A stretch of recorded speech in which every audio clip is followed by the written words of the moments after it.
যুদ্ধ বন্ধ সংক্রান্ত আলাপ এবং খনিজ উপাদান হস্তান্তর সংক্রান্ত চুক্তি স্বাক্ষরের জন্য ওয়াশিংটন সফরে গিয়েছিলেন ইউক্রেনের প্রেসিডেন্ট ভলোদিমির জেলেনস্কি।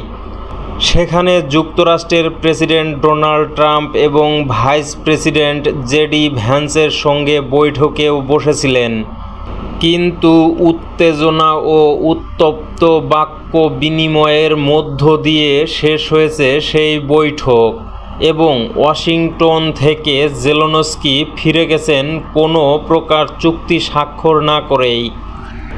ওভাল অফিসের বরাত দিয়ে রয়টার্স জানিয়েছে, শুক্রবারের বৈঠকে যুক্তরাষ্ট্রের ভাইস প্রেসিডেন্ট জেডি ভ্যান্সের সঙ্গে প্রথম বিতর্ক বাধে জেলেনস্কির। বৈঠকের শুরুতে জেডি ভ্যান্স বলেন, রাশিয়া ইউক্রেন যুদ্ধ থামানোর জন্য এই মুহূর্তে সবচেয়ে বেশি প্রয়োজন কূটনৈতিক তৎপরতা। ভ্যান্সের এই বক্তব্যের পর জেলেনস্কি তাকে প্রশ্ন করেন, আপনি কোন ধরনের কূটনীতির কথা বলতে চাইছেন জেডি? সপাট উত্তরে ভ্যান্স বলেন, আমি সেই ধরনের কূটনীতির কথা বলছি যা আপনার দেশকে ধ্বংস হওয়ার হাত থেকে বাঁচাতে পারে। এর উত্তরে জেলেনস্কি রাশিয়ার প্রেসিডেন্ট ভ্লাদিমির পুতিনকে কটাক্ষ করে বলেন, আমরা একজন খুনির সঙ্গে কখনো সমঝোতায় যাব না। বক্তব্যের এই পর্যায়ে বিতর্কে অংশ নেন ডোনাল্ড ট্রাম্প। জেলেনস্কিকে উদ্দেশ্য করে তিনি বলেন, আপনি এখন ভালো অবস্থায় নেই। এই মুহূর্তে আপনার হাতে কোনো কার্ড অর্থাৎ বিকল্প নেই।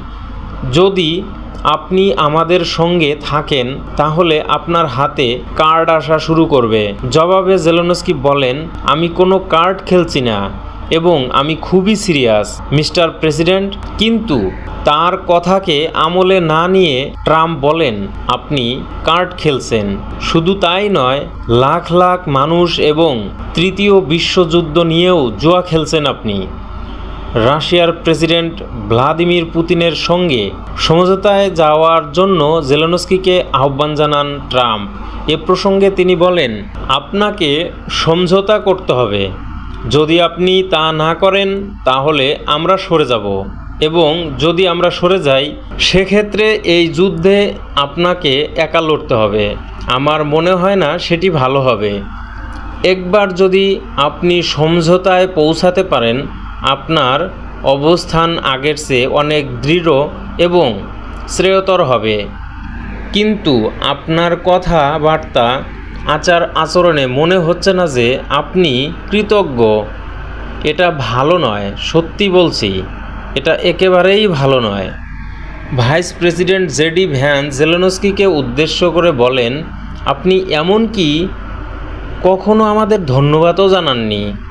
এই পর্যায়ে উত্তেজিত হয়ে ওঠেন জেলেনস্কি এবং ভ্যান্সের উদ্দেশ্যে বেশ উচ্চ কণ্ঠে বলেন, আমি এর আগে অসংখ্যবার যুক্তরাষ্ট্রের জনগণকে ধন্যবাদ জানিয়েছি। ট্রাম্প, জেলেনস্কি ও জেডি ভ্যান্স যখন বৈঠক করছেন সে সময় অতিথিদের দুপুরের খাবারের আয়োজন চলছিল ওভাল অফিসে। কিন্তু বৈঠকে উত্তেজনা বাকবিতণ্ডা এক পর্যায়ে ট্রাম্প বৈঠকস্থল ত্যাগ করেন এবং তার দুই সহকারী জেলেনস্কিকে চলে যাওয়ার অনুরোধ জানান। তা মেনে নিয়ে জেলেনস্কিও ওভাল অফিস ত্যাগ করেন। জেলেনস্কি চলে যাওয়ার কিছু সময় পর ফ্লোরিডায় নিজের বাসভবন মার-এ-লাগোতে আয়োজিত এক সংবাদ সম্মেলনে ডোনাল্ড ট্রাম্প বলেন, আজকের বৈঠকে তার বলা উচিত ছিল যে আমি আর যুদ্ধ চাই না কিংবা শান্তি চাই, কিন্তু তা না বলে তিনি পুতিনকে দোষারোপ করছেন এবং বিভিন্ন নেতিবাচক কথাবার্তা বলেছেন। তার এমনটা করা উচিত হয়নি। পাশাপাশি জেলেনস্কিকে ফের বৈঠকের জন্য আমন্ত্রণও জানিয়েছেন যুক্তরাষ্ট্রের প্রেসিডেন্ট। নিজের সামাজিক যোগাযোগ মাধ্যম ট্রুথ সোশ্যালে এক পোস্টে এ প্রসঙ্গে তিনি লেখেন, যেদিন তিনি শান্তির জন্য প্রস্তুত হবেন সেদিন আবার হোয়াইট হাউসে ফিরে আসতে পারেন। এই ঘটনা বিশ্বজুড়ে চাউর হলে টিপ্পনি কেটেছেন রাশিয়ার পররাষ্ট্র মন্ত্রণালয়ের মুখপাত্র মারিয়া জাখারোভা। এক টেলিগ্রাম পোস্টে তিনি বলেন, বৈঠকে জেলেনস্কি যে পরিমাণ ঔদ্ধত্য দেখিয়েছেন তাতে ট্রাম্প যে তাকে পেটাননি, ভাগ্য ভালো। জাখারোভা বলেন, যে হাত তাকে খাবার দেয় সেই হাতেই কামড় দিতে উদ্যত হয়েছিলেন জেলেনস্কি। তার এই ঔদ্ধত্যের পরও ট্রাম্প এবং ভ্যান্স তাকে শারীরিকভাবে আঘাত না করে যে সংযমের পরিচয় দিয়েছেন তা রীতিমতো বিস্ময়কর। বিষয়টি নিয়ে প্রতিক্রিয়া জানিয়েছেন রাশিয়ান সিকিউরিটি কাউন্সিলের উপপ্রধান দিমিত্রি মেদভেদেভ। এক টেলিগ্রাম পোস্টে মেদভেদেভ বলেন, এই প্রথম ট্রাম্প ওই কোকেন ক্লাউন এর মুখের ওপর সত্য কথা বলেছেন।